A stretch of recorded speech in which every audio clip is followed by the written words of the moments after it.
be a ban right now, it's likely that Azir would either be first picked or banned by one of the teams.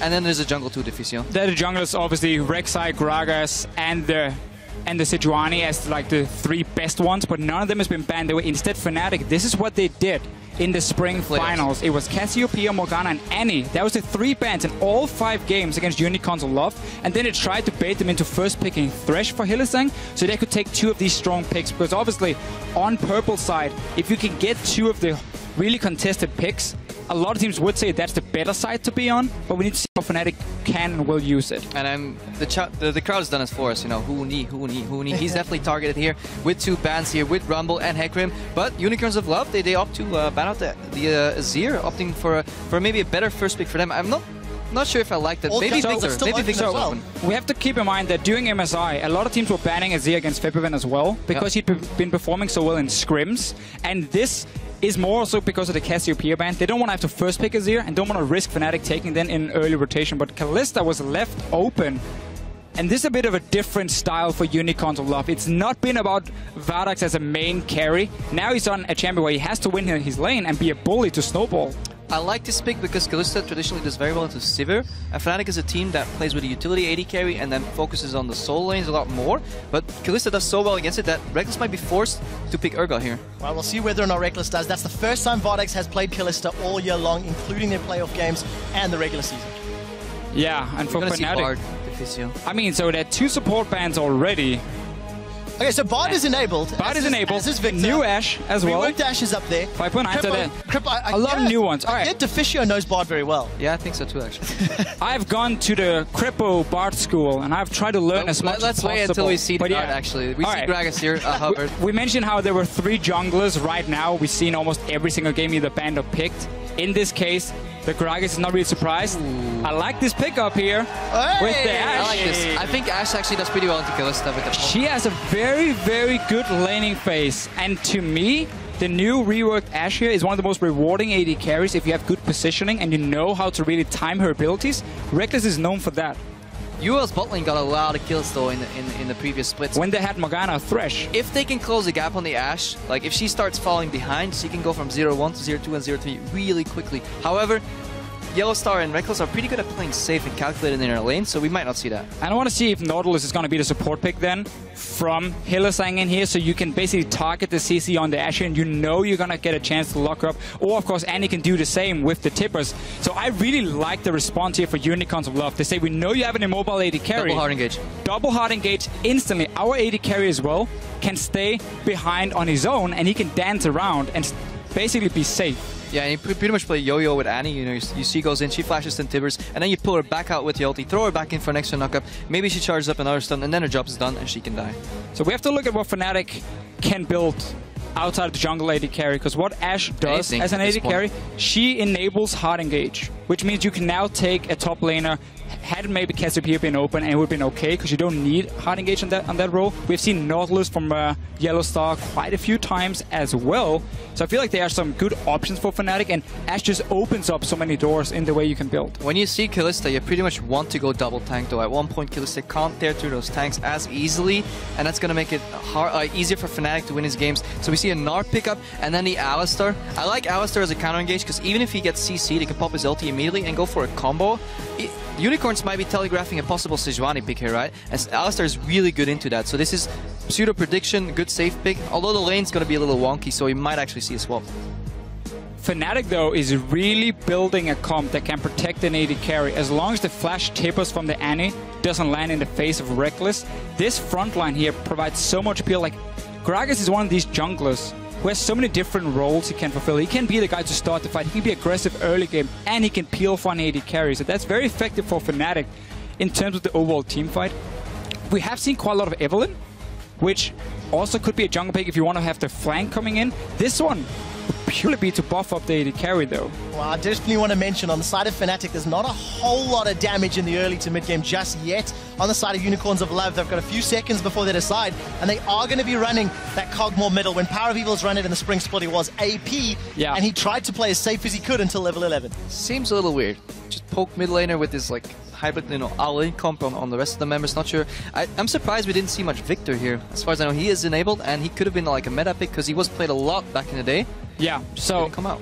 Victor is basically seen almost at the level of Azir and Cassiopeia, especially in terms of his late game damage. And also he has a very safe laning phase. It could have been a blind pick, but this is a comfort pick for Power of Evil. We have seen it time and time again. Clearly, he's not afraid of taking it without seeing what we can get in from Febiven. Zed has been nerfed here, so that's one of the counters that was good against this pick, which is now slightly worse, at least in that sense. But Fnatic, they're going to rely a lot on this engage from Reckless and then follow up, because they got like 3 champions that can follow up really, really well. Now even 4 with the LeBlanc on that arrow. I like the LeBlanc pick. I think it punishes Unicorns of Love in many ways if picks can be made. You know, it can shut the Kog'Maw down. You can even snipe the Annie if she gets behind. I think UL is a tiny bit all over the place with their comp. I'm not sure if I like the Kog'Maw with the rest of the style they were going for with their 4 other picks. I really agree on that one. It's a mix of like, we need some sort of hard engage, but also we want peel. That's just not enough really to stop Fnatic, in my opinion, from trying to pile on to the backline here. Yes, okay, there's Ghost Flash in your mid laner, but it was kind of like Unicorns of Love changed after they saw Alistar and Gnar and just like swapped it around and said, okay, we go for Pope now. We'll have to find out how that works out, gentlemen, because picks and bans are locked in. It is time to settle the score between the Unicorns of Love and Fnatic. And Fnatic have an uncontested nexus, and they will finally win the spring split. I want revenge. After we play final with them, I really think that they're a really strong team. The games against Unicorns are very chaotic, that they just fight for no reason. I want to play against them now with Reckless as AD carry. We had like new pocket picks and new strategies and whole different stories, so they can't prepare for us. Fnatic will try as hard as they can to win the game as well, so I can imagine just a bloodbath as always. A bloodbath as always from Power of Evil. Unicorns of Love and Fnatic are on the rift for Game 1 of the 2015 Summer Split. Gentlemen, I did have to cut you off in picks and bans to hear from the teams, but let's pick it right back up. Yeah. With that last pick from Febiven, LeBlanc on his Assassins in some favorable matchups. He 1v1 Faker a few times and really stepped up in the playoffs. Let's see how he does today against Power of Evil and the Unicorns of Love. And I think it's a really, really smart pickup, especially because you look at the picks from Unicorns of Love with the Nunu jungle as well. There's not going to be a whole lot of pressure on the lanes, and Nunu can't really contest these early wards here that Fnatic loves to use. We always see them very early on pink in the rivers, so they can start roaming between the lanes. When you have Gragas and LeBlanc, it's one of the strongest 2v2s you can ever have. That should be full control of Fnatic to then go down and gank this Kalista Annie lane. That's so annoying to deal with if it is a 2v2. So in reply to that Nunu pick, a person I want to watch is Reignover. I want to see how he controls the early game of this game. I think it's going to be vital for Fnatic whether they start snowballing, making those picks. We said in the introduction, Fnatic, they make a lot of kills in the 0-15 mark, and it might happen again. I wonder if Reignover is actually going to go for an early side clear, 2 or 3 camps, and go for a cheeky level 2 gank on mid. Definitely seen Reignover being very active in the early game beforehand. He had a great showing at MSI. Notice what Fnatic did just before. Febiven jumped over the wall of the dragon, placed the ward on red, so he's going to spot Kikis and see where he starts once he either goes for red. If he does that, that's what you often see if someone wants to go for very, very early play, where you can get red buff, take 1 camp and to get the blue buff, and you have double buff before the 3:20-minute mark. Now this gives a lot of information, both buffs are warded as far as I know, and then this basically can let Fnatic deduce what UL is doing behind the scenes, right, in the dark. They actually prediction swap from UL, but not matched by Fnatic. Fnatic is just going to do the Grump here. Ashe Alistar pretty slow on doing that. No W taken either to move the Grump closer to the lane. They expected a 2v2 and they were willing to take it, but Hylissang sees that it's a lane swap. He's going to take full XP here, hit level 2, and he might go straight mid.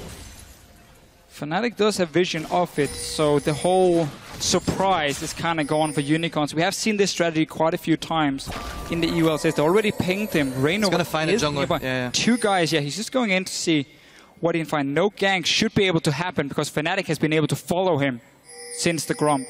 Well, we'll find out what Hylissang and the rest of Unicorns can do as we do see that lane swap coming in. Let's touch on that Reckless Ashe, as it is the first time we're seeing that reworked Ashe in the LCS.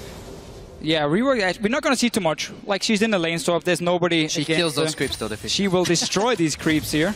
But notice how both junglers, they were starting on the weak side of where the dual lane was going. We had the Nunu take red buff on his own, and we had Gragas Gnar take their own rip buff on top side. So now we just swap down. Both teams are basically sending 4 guys down towards the bottom lane. Let's see if there's an early dragon for Fnatic. That's very hard to do now with the new buff dragon. The way this went down, though, makes the game pretty predictable because there are no freezes, right? Both lanes are slowly pushing into the towers. Basically, both teams are working with a lot of information, and I think this favors Fnatic in a sense so far because they get their rough bottom lane through the lane, even though I don't know if they counter mind gamed UOL or if they're just very, very confident in their laning ability. Reminds me of the old 4v0s that we saw towards the end of last year. You do see UOL a little later to joining that top lane party, but do have a whole lot of minions to work with, and it looks like Fnatic will secure the first objective of the game in this bottom lane tower. And let's see if Fnatic wants to bounce the wave here, or if they want to push it very hard in and try and go for a tier 2 tower in case Unicorn stays on the top side. You can see how they're now just waiting for the tower to clear out as many minions as possible. They may have overpushed, so that tower might still go down. This tower is going to die, and there's going to be loads of minions left to push it down to the tier 2, so there will be some farm to be picked up. Oh, no, minion stop. There we go. I think it'll push back, and Huni will stay here, so that's good. You could have extended this a little longer because Ashe is a BF sort 80 carry. Kalista, depending on what build she goes, you could prolong the laning phase. But Fnatic is deciding the tempo, right? They take the tower and the dragon, and UOL can't trade with an extra objective. They just get that one tower, so Fnatic taking the lead here. I definitely like this play, and I don't even think you care too much about the fact you only get a pickaxe because Kalista, in order for her to be really lane dominant, she also wants that BF sword. So if you just speed it up for both of you, so instead now has to just go for some lifesteal and now pickaxe for Reckless. So he's going to have some good early trades. Like, the thing about the new Ashe here is she can basically do 2 things. You can do the very quick trade where it's auto attack volley and you just back away and you should have won that trade. Or if you stack up your focus, you can activate that Q and then you have a few seconds where you're going to be stronger. Fnatic being really smart here. They know they've taken the tier 1 tower on bot lane. They've taken a dragon. There is no reason for Ashe and Alistar to be on the bottom side of the map. It is very likely that Vardax and Hylissang are going to swap back to bottom. Keep dodging them, you know. Let Huni range farm against them. They're not going to take the tower too quick. They're not going to kill Huni because Huni's pretty good at, you know, dodging these devs. And then they're just going to go for another tower. And Fnatic is just scaling that Ashe upwards and upwards until they get comfortable levels, until the Alistar hits level 6 and can start roaming and tower diving. I want to see how Fnatic handle themselves once they do get Reckless to level 6. Because they do have a combination of champions that fits their playstyle, finding those kills. But this level of coordinated defensive play almost is quite uncharacteristic from Fnatic. We've seen it from UOL when they run their range poke mids. Reaction from Fnatic here. Bot lane's frozen by Vardax, so they send more members up for a cross-map objective in the top lane. We can see both teams are reading the exact same thing here. Unicorns knows by freezing the bottom lane, they have to send guys up and defending the top tower before Fnatic even moved in position. So we got 4 guys versus 3. Everyone is against each other. Let's see if Fnatic want to try and go for any of these aggressive plays, Trevor. They want to go for the Annie here. See if they can focus him down, gentlemen. 4v3. Fnatic are looking. They want it. That's a 2-man stun from Hylissang. It's going to dissuade the aggression as the minions have been killed out. You see the Yeti going onto the horns of Yellow Star's Alistar. He's been caught out. That's a 2-man pulverize. The rest of UOL peeling away. Now it's Hylissang that's in trouble. The barrel and the volley slows him down. Huni connects with a boomerang, but nobody's caught just yet, and everybody gets out alive. I really liked them. The Fnatic playing with their numbers advantage. Yellowstar held on to his flash actually because he knew backup was coming. Huni, however, a little overeager, had to blow his flash. Oh, that is a level 3 Gnar that needs to back away. 15 CS versus the level 4 Chachi, and we did see Power of Evil's Roam forcing that summoner spell. If you look down the CS numbers, even as far as the opposite numbers are correct. So let's just see who can get the advantage from all these shenanigans. Yeah, Unicorn staying and trying to defend. Here's the dive. Oh, they've got on Hylissang. That's the bounce and the hop. First blood goes to Reckless. He's back for Fnatic and he's already on the board. Takes 2 turret shots before he's forced to peel away. Rain over Huni and Yellow Star. They want kickers. They get kickers. Vizichachi's the next target before Rainov is forced to flash to safety. The volley, and that's 2 kills for Reckless. Fnatic 3-0 at the 7 minutes. And I just love how they stay up here because they know they have the 4 guys. They have good poke as well from Reckless, and they're just waiting for one mistake from Unicorns of Love. Notice if we get a replay how Hylissang was standing a bit further behind the tower, behind his teammates, so Fnatic could jump him, get the tower aggro, and quickly step back out of it, and therefore juggle it really well, get that early kill, 3 kills even now. It's a bit late. Look at that, Power of Evil forced to flash, 110 HP, the Ignite's ticking, the Ignite's burning, the Ignite is not enough. And Power has the evil to survive. And I just want to highlight, you know, we said it before, Fnatic is just more efficient. They read that freeze beautifully, and UOL, look at the bottom lane right now. Kalista's doing nothing, and they chain that CC so beautiful. Knock into knock, multiple knockups, Physio. And look at this from Yellowstar. Because Annie is so far behind the tower, he can go in, he can tank up 2 or 3 hits and safely step out before he ends up dropping too low, and therefore now these big tanks and everyone from Fnatic just dancing in and out means they can keep diving. Notice how there was no tower again for about 2 seconds right there, and they waited for one of the tanks to pick it up and then juggle it again. Beautiful execution from Fnatic. They're playing with a new member, Reckless. He was involved in that tower dive, and already they're perfectly in sync. Fnatic is showing up today. And this right here as well is one of the reasons we don't very often see someone freezing lanes anymore, because it simply opens up for the other team to make an active play, an aggressive play on the map with a numbers advantage. Vardax was just sitting stuck under his tier 2 tower. There was no reason for Fnatic to ever back away and go back to defend, because he was just stuck there. And the worst part is, once things start going wrong, Vardax wants to start pushing out his lane, because he just built up a lot of gold. He wants to go shop. But at the same time, the mistake's already made, so Reckless is coming from base with a BF pickaxe, you know. Now Vardax is getting can be zone off the wave that he froze earlier. Yeah, and just very quick to take note, Hooney's picked himself up that Giant's belt on his gnaw. Keeping tabs of that. We've seen some Black Cleaver builds in some of the other regions, so we'll see if he sticks to this full tank. But Reckless left alone in the top lane with all of that attack damage, and a Vizichachi to run down if he wants to. He's getting everything he wants at the moment, and so is Fnatic, because Hooney could go down and catch the big wave here. Kalista obviously not really that great at instant pushing it out so early on. But you pick Kalista Annie, one of the strongest lanes in the game, and you don't adjust your game plan to at least get a 2v2, get an objective, get any type of skirmish. No, you sit there and freeze with the stronger early game carry, and you let your late game carry on the other side be protected by his team. Very, very poor strategy by UL so far. Yeah, and you definitely cannot disrespect the damage late game from an Ashe after this rework here. The Q from her is insane in terms of what you can do as long as you time it correctly and you don't get forced out of the fight. I want to quickly talk about Power of Evil and his items here. He was one of the first players to start bringing Luden's Echo on nearly everything. He normally built it on these long-range poke champions as well, but he's adjusting because he's laning against Febio on LeBlanc. He's going to go for the Athene's build. It is less poke damage, but you're going to have some more mana regen, and you're going to be a little bit more safe when you're sitting there and poking from range. Fnatic's playing really well as a team. You know, they had a lane pushing out on top lane, but instead of, you know, forwardly pushing it out and not losing the farm, they recognize that Dragon's coming up. They're sending Reckless to the bottom. Hooney is top lane with TP right now.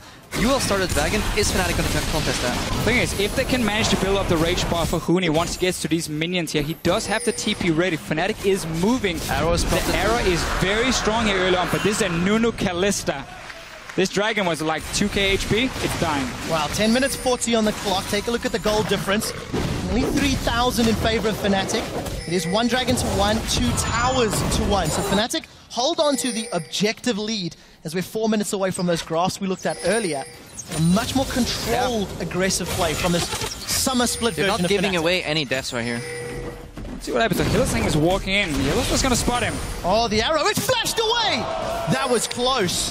Felt like Reckless held on to that crystal arrow just half a second too long. Yeah, but he wants to do it. He has to chain it perfectly, because otherwise he has no time to follow up, and then Hillsang will flash after the damage anyways, and we just wanted to like make sure he either gets the kill or he doesn't get it at all. Getting the flash burn from the main engage on Unicorns Aloft is a big deal for Fnatic all game long. Eventually she will get Tibbers. Not yet. She will get it soon, and then you know she's going to flash Tibbers onto Reckless. If they keep doing this and try and force it away from Hillsang, it's a win for Fnatic despite not getting a kill, because it now means you can play more aggressive in your lanes as well. You don't have to be so afraid of this combo coming from Kalista Annie soon. The one problem for Fnatic right now is, if you're ahead, you know, 2 towers, you definitely want to get that 3rd tower down in the mid lane, but you're playing against the Kog'Maw, which has so much wave clear, so there's a tiny risk that they can get caught out rotating in this jungle, so they have to do it safely. But knowing Fnatic, they have a lot of wards, and they have the new Ashe Hawkshot. Yeah. 2 charges charge up. If they get caught, it'll be a big mistake. And here's what I would do if I'm Fnatic. I would wait for my Infinity Edge on my Ashe here, because it's such a big deal for her, seeing as she's always critting with her auto attacks, with the new modified crits here. So just getting Infinity Edge completed is a 30% damage increase just straight away, boom, right there. Get that completed, then you can walk mid, you can try and shoot Power View with the arrow here. If he gets hit or just get poked out, that tower is yours, and that's how you can slowly play it and just wait for at least 1 item spike before you become too aggressive, because right now they have fine control to just sit passively in the lane and just collect the farm. Well, we do see the fans at home and in the audience are in favor of Fnatic. 75% of the vote for the Spring Split champions. Yellowstar has to play back a little bit here, still level 5. He can get insta-pop. Once he hits level 6, he can actually put up more what they call forward zone. He can walk up and create zone for Reckless in a way that if he gets hit, he immediately pops his ulti and can counter-engage, and that way they can lane easier. But Febiven is going on PoE. Oh, let's see if he can find the kill. Ignite's available, but Febiven decides not to follow up after using his full rotation.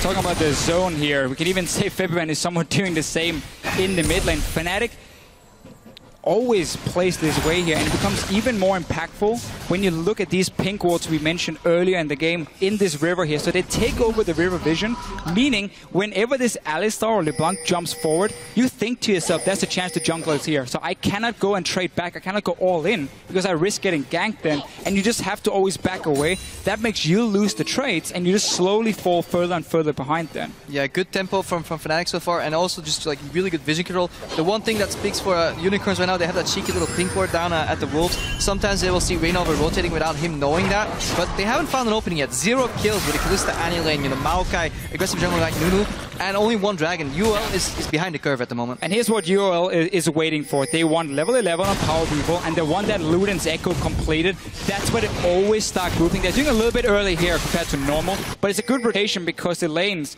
we had the Gnar sitting top, and we had both Reckless and Yellowstar sitting bot lane. So it just got a bit of free tower, but you're waiting for level 11 on Power People, then you start making plays. Yeah, and Power of Evil did pick up some damage just a moment or two ago with that needlessly large rod. Still no, complete ticket items, whereas Febiven, Morel and Amikon as well as those Sork shoes, chilling Smite versus challenging Smite in the jungle. Sidestone picked up for Kick, it's no surprise there, but really Fnatic, they've got their lead, they've held on to it, and they've not made any risks that could be punished. I think this game will stay in a passive state with gradually moving the ward line up from Fnatic until the next dragon, and then we might see some action, but it's second dragon for both teams.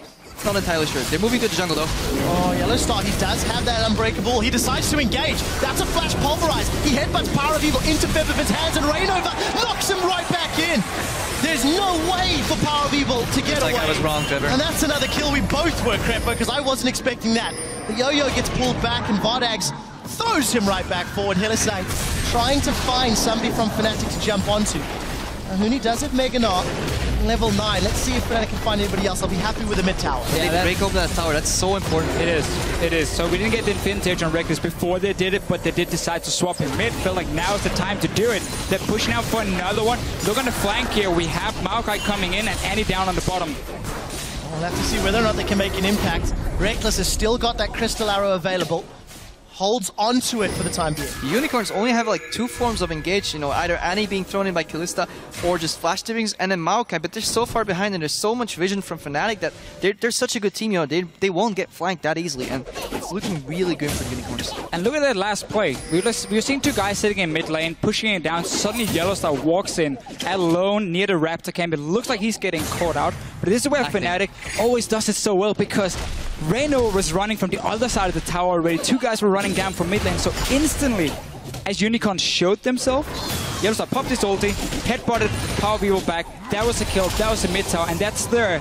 It looks risky, it looks very crazy, but they always seem to have a plan with it. But it's like Daylor said in one of his interviews, that's the coach for Fnatic, they make plays with high expected value, They have the really good combo there, they kill somebody and they immediately take a tower. Earlier, Kalista was freezing the bot lane, Fnatic, they grouped up on top, they dove, CC chain, juggled the tower aggro beautifully and got the tower. Now they dove again, knock up into knock up, and they got the tower. Fnatic's playing calculated, they have a goal in mind every step they take. And they have a 5,000 gold lead to play with.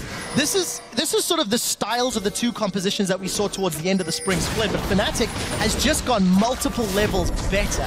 The aggressive teams at MSI outperform the passive teams at MSI, and it's Fnatic that are deciding the moves, deciding the engages, and they are making UOL dance to Fnatic's tempo. But UOL wasn't aggressive. They have this passive farm poke mid lane, which is fine for them, but they didn't use the Kalista Annie at all. They didn't use the Maokai TP, no flanks.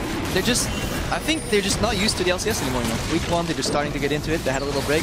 Hopefully, it'll get fixed. But also, it just seemed like in Champ Select that they had this plan on the first 3 picks. You know, a lot of hard engage coming in. We want to try and dive onto the AD carry, and then you saw the big tank. You just completely changed it.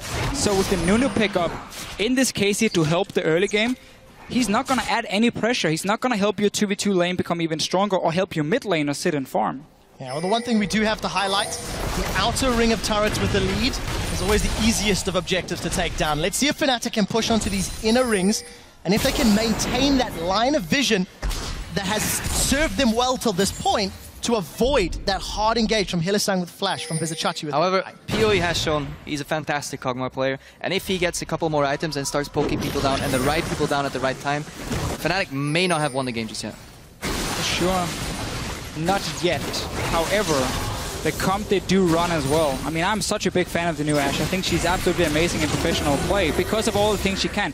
What you do now is when you 1-3-1 as Fnatic, because you don't want a group 5 where they're all this wave clear from Unicorns a lot with Power of Evil sitting. So you 1-3-1, you keep your Ashe in the mid lane because she has this arrow she can fire to the side lanes. And that's a way to set up an easy kill for someone like Febiven, or maybe Reyna was going down for a dive. And that's how you break open the defense of Unicorns a lot, and you then get a tower. Because if one guy dies, suddenly Unicorns have to move around all the pieces on the map to try and defend that tower, and that opens up somewhere else. Fnatic last bit was notorious for sneaking these cheeky Barons, you know, 20 minutes, 21, 22 minutes. Even in solo queue, if you ever play against Yellowstar, you have to ward that, because at one point he'll rally his team behind him and just get that Baron, and then yeah, it gets messy. So I definitely hope the Unicorns are ready for that, because they need to keep stalling. You know, you want to get Maokai to become this really, really big tank light that can soak up damage. Meanwhile, while Kikis can buff Power of Evil, his W late game, AP Kog'Maw still does a lot of damage on his W late game. Yeah, something you've also got to highlight. Luden's Echo has been completed by Power of Evil a little later than we're used to seeing. Yeah. That tier, 575 out of 750 stacks. Obviously, the Fiend's working wonders. So Power of Evil is starting to hit some big spikes. He's also level 11 to boot. Yeah, some very important items for them. Righteous Glory for your Maokai in the top lane in case you want to make a catch. AD carry-wise, you got BT and the Kalista, so she's hitting the point in mid-game as well, where she's super, super strong. We talked about this earlier. Hylissang's going in. That's a flash tip as Reckless forced to flash away. He's down to 30%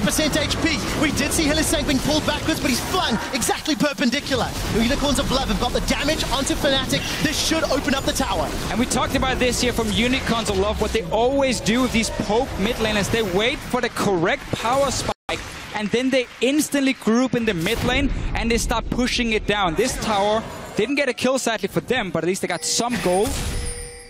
And that's important. And the Unicorns are matching the right lanes as well. You know, Maokai will not die to LeBlanc. You know, he's pretty tanky, pretty beefy. He can survive that. So this bought Unicorns enough time for Power of Evil to hit that spike, and then a beautiful flash engage from Hylissang. He does not have Distortion Boots yet, so that means the next flash is going to be like 5 minutes out. Wow, it looks like Febiven actually got that blue buff from the little altercation in the jungle, but I also think it's important to keep our eye on Reckless. No flash from that engage previously. Yeah. He cannot afford to be, honestly, anywhere near a Maokai or any of those threats from UOL. That means there's going to be a slight window where Hylissang will have flash and Reckless will have not, because he has a support mastery for it. No Distortion Boots on either side. Let's see if they capitalize that in 4 minutes from now. And Fnatic stopped looking at the map at the moment, at least. They were not respecting the move Unicorns could make. This bot lane has been built up really smart move. Over 1 or 2 minutes ago from Vardax at first, and then he went mid lane to take mid side, instantly rotate down. They're again so strong with the poke. Let's see what happens here. All 5 members on the way, and that's a hawk shot. Boom!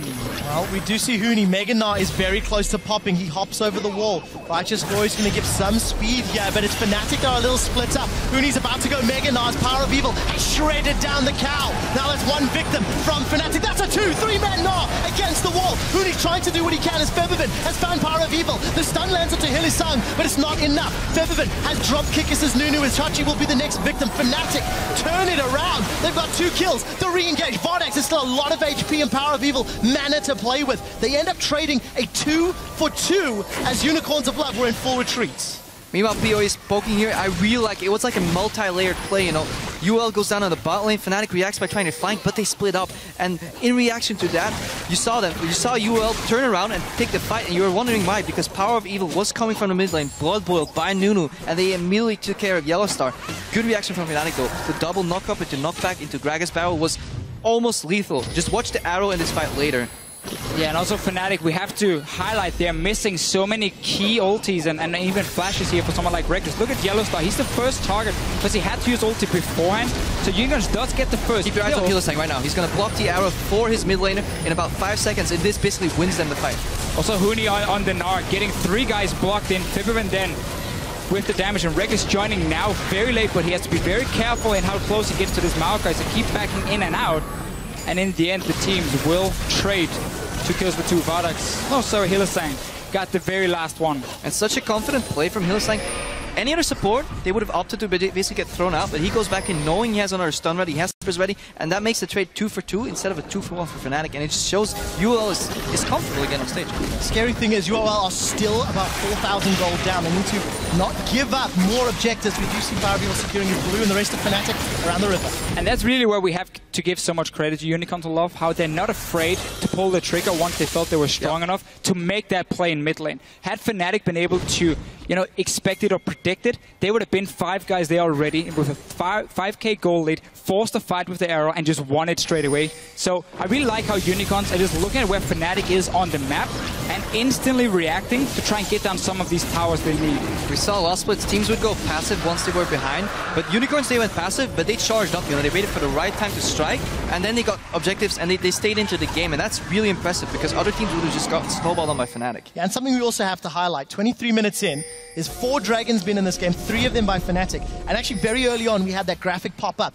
Unicorns of Love had 2 victories that led from 5 dragon games during the spring split. Fnatic at 0. Fnatic's a team that's not traditionally put a huge emphasis on dragon. So number 1, it's growth, and number 2, it's against a Nunu. So great planning and strategic play out of this Fnatic squad. It's a bit of an EDG style from Fnatic as we saw at MSI as well from them. It's more about getting this Baron here to close out the game, because Baron is really the big deal in this current meta.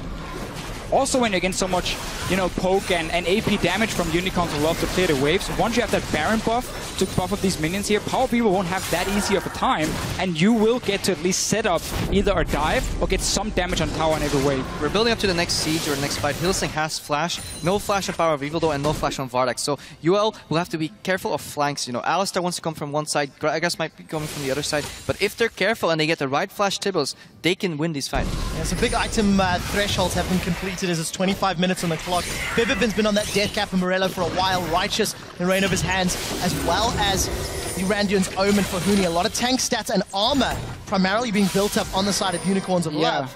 And as Vardax, he's got his Hurricane, he's got his Bloodthirster, so there's a lot of sustain if he doesn't get first down. I remember Hurricane as well got a small buff here on this patch. It is, as like a second item, damage-wise, the strongest, but he's still going to have that problem later on in game where he doesn't have any crit to take down some of these tanks from Fnatic. We're going to have to see if it's going to be a problem for him. Also adds in Optis, who makes a way clear. But if you look also at the big tanks, you highlighted the armor from Unicorns of Love. We can see how both teams, tank-wise, are building to engage on each other. Right is Glory, first item for Reignover, not going frozen hard or anything to stop some of the damage from Vardax or the auto-attacking coming in from PowerVivo. That's going to be a key item for him later if he wants to stack some armor that way. But for now, it's about engaging from Fnatic, it's about engaging from Unicorns of Love and smack into each other. There's a lot of pressure on PowerVivo right now because Fnatic is building to catch him out. Body Slam Flash, you know, double distortion from LeBlanc.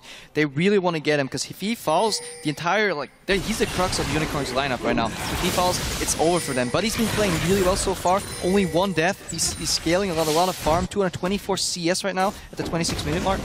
That is a good number. It's a different build from what we've seen the previous times he's run Kog'Maw. Early haunting guys, get some of that magic pen.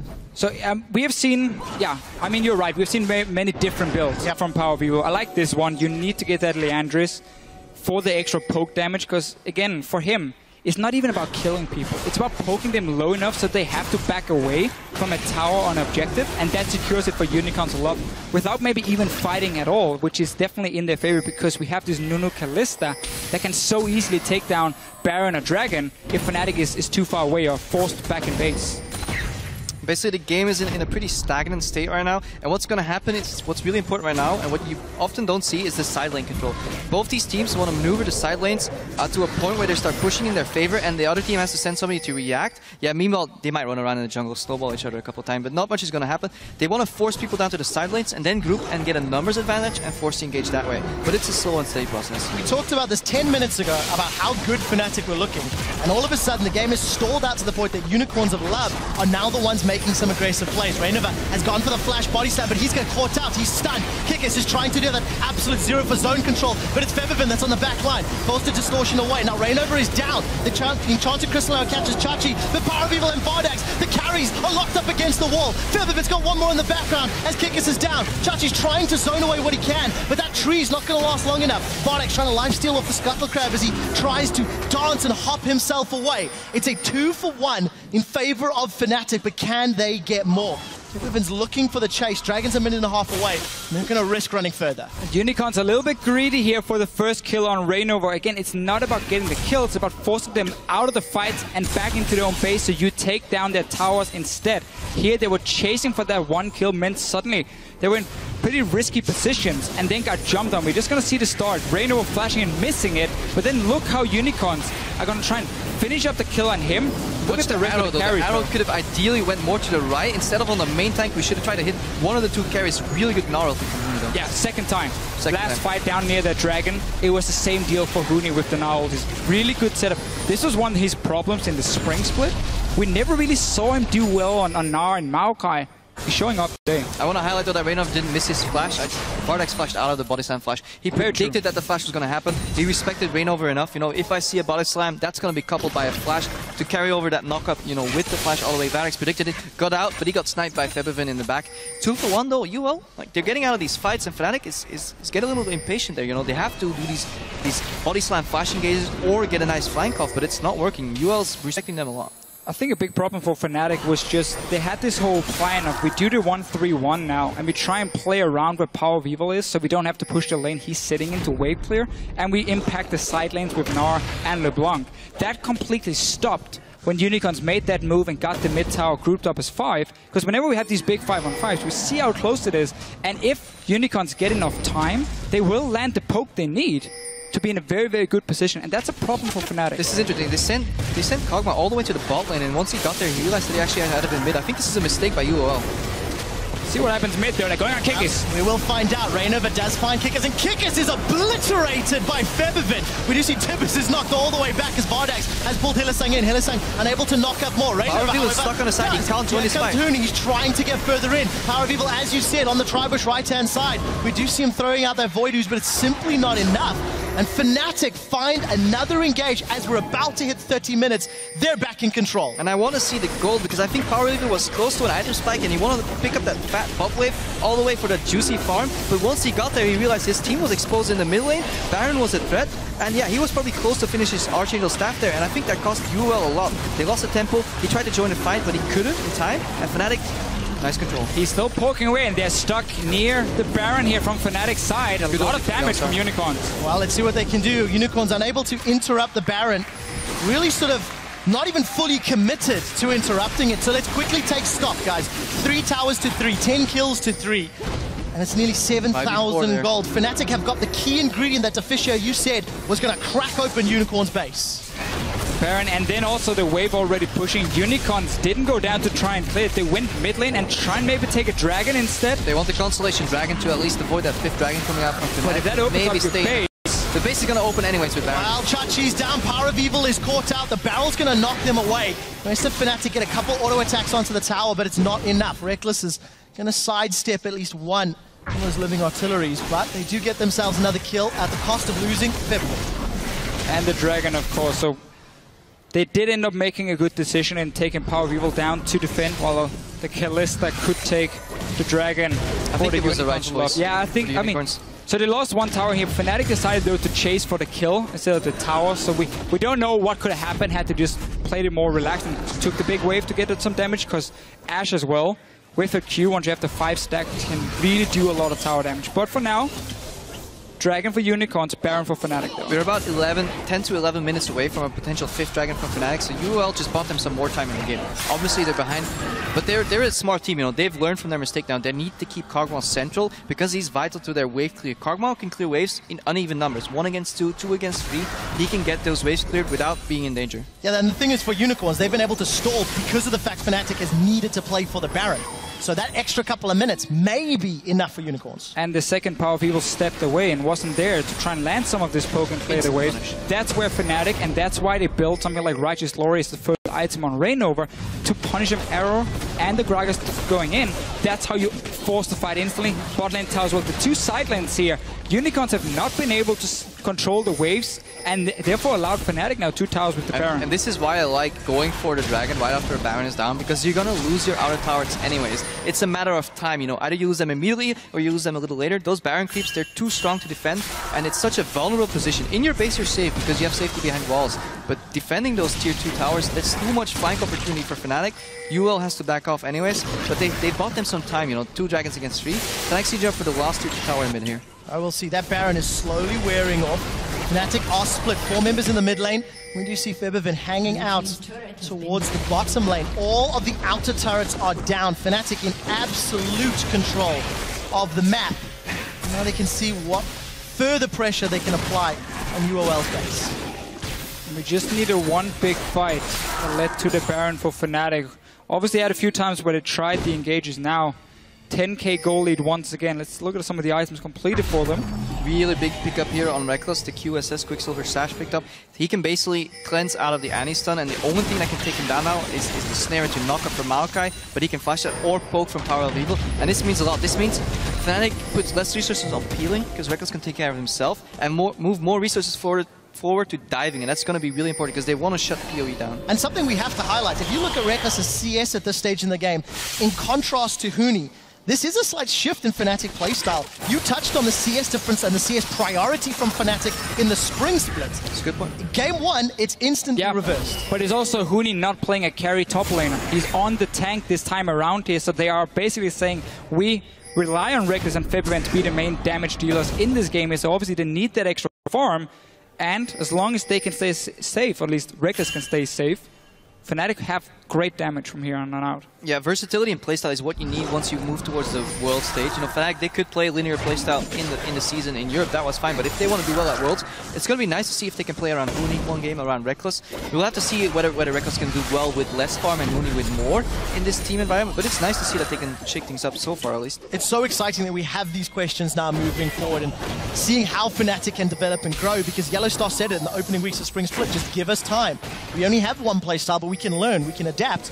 And they're one of the teams that's showing it. UOL also, in some ways, they went from just sort of like team fight, team comps to poking mids, which is also great, but it's not quite being executed as well today in summer. It is fun though. It's two teams who, despite ending number 1 and number 2 in the LCS, are very down to earth. They're always talking about how we know we have a lot of things to work on, we know we need to fix a lot of problems, and it's really cool to see how they can adapt now during the split. Fnatic already coming off to a great start, but Unicorns are definitely not giving up. I actually like putting Ashe in the top lane here because they have the 3 tanks in the mid lane. In a 1-3-1, your mid lane is prone to getting grouped on, but 3 tanks there makes them really tank. They're engaging. Well, sidestep from the Ashe. Yellowstar gets in. He manages to get a big knock-up. We'll see whether or not that Maokai is enough frontline. Now Febiven's joined the fight. Hylissang, I think, flashed forward for that instant QSF from Reckless, but the massive Gnar against the wall. Fnatic have just won the team fight thanks to Huni. 4 members of Unicorns of Love are down, and Fnatic are pushing through. Huni, once again, delivers for Fnatic. And this is actually all the QSS. I want to listen to the comms right here because I think UOL said, Hylissang said, guys, I got Reckless, flash Tibbers, I got him. He immediately cleansed out, and this dragged the entire Unicorns lineup forward, and they basically walked into Huni, smacked him into a wall. 20-second death time as Fnatic are going to set their sights on the Nexus. The only team that's been able to defend it a few times was Unicorns of Love, but it's not going to be enough this time round. Unicorns are down, Power of Evil's poking from the side. The Nexus is hammered away, and the Spring Split champions open up summer with a massive victory over the Unicorns of Love.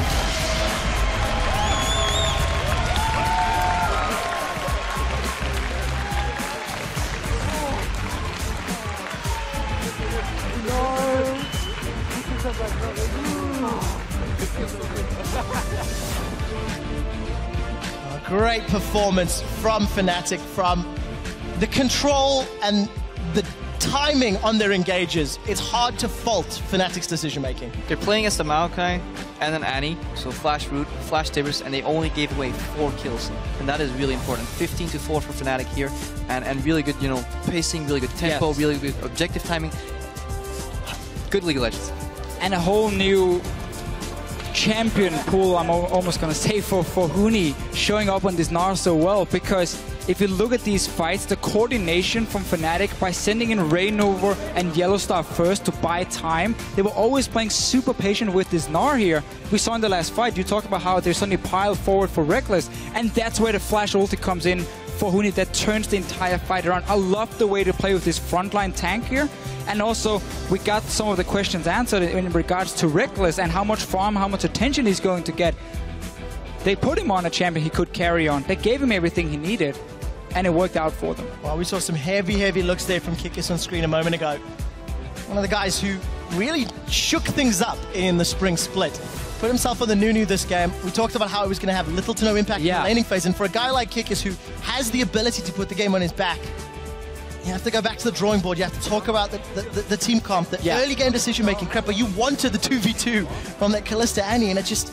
Even if you don't get the 2v2, put the pressure so people have to react and match that strong Kalista at level 6, you know, or earlier levels even, you know, match somebody with it so you have even numbers and you can exploit that some champions are weaker in your early game. Fnatic really masked that weakness very well by putting more people around the top. And that top lane dive, it didn't come out of nowhere, right? It was calculated, really slow, nice and easy, and then a beautiful juggling there. Just one guy goes in, he goes down, Reckless starts tanking, he flashes out. And then the most important part on that dive, there was a 2-second window where there was no tower aggro, and they waited. They waited for their tank to pick it up, and then in and out again. That's one of, I think, the most impressive controlled tower dives we've seen out of the European LCS. So often they're chaotic and messy and sloppy, and nobody knows where the tower's got the aggro. But it was very clear Fnatic were very good in their communication, and they knew exactly what was happening. And it just seemed like for Unicorns of Love, with the comp they had as well, they knew when they should start grouping, but not how to get there. So it seemed like the plan for them early game was very passive focused. They didn't really have any answers to what Fnatic were doing. I think they got surprised by the lane swap. Probably they did. But then once they hit the spike on Power People, that's where we started seeing the Unicorns Love we know. But it was just a little bit too late. It became too hard because they were still behind in gold. Yeah, it wasn't enough for the Unicorns of Love. And I think for Fnatic, 75% of the people at home voted for them to win. I did not expect that level of performance. I did not expect, because it was very tempered aggression. This is the one thing I was critical of Fnatic at the beginning of the split last split, saying it's only one style, it's just in your face all the time. Somebody's going to figure out how to play against it. And that happened in the group stages at MSI. People figured it out, played against them. But then all of a sudden, the semifinals rock up and Fnatic shows up against SKT. This is like Fnatic in their playstyle, just one step slower, choosing when to go aggressive. Same time, like the Unicorns, they stayed in that game pretty well. They were down 4,000 gold pretty early, but that gold difference stayed the same for a solid 5 to 7 minutes, and they grouped well until that one unfortunate moment. I have to look at the replay later, see if it was an item spike that Power Evil was trying to hit, because Kargma should not go down to the bottom with not enough vision around Baron, with that threat of the heart engaged.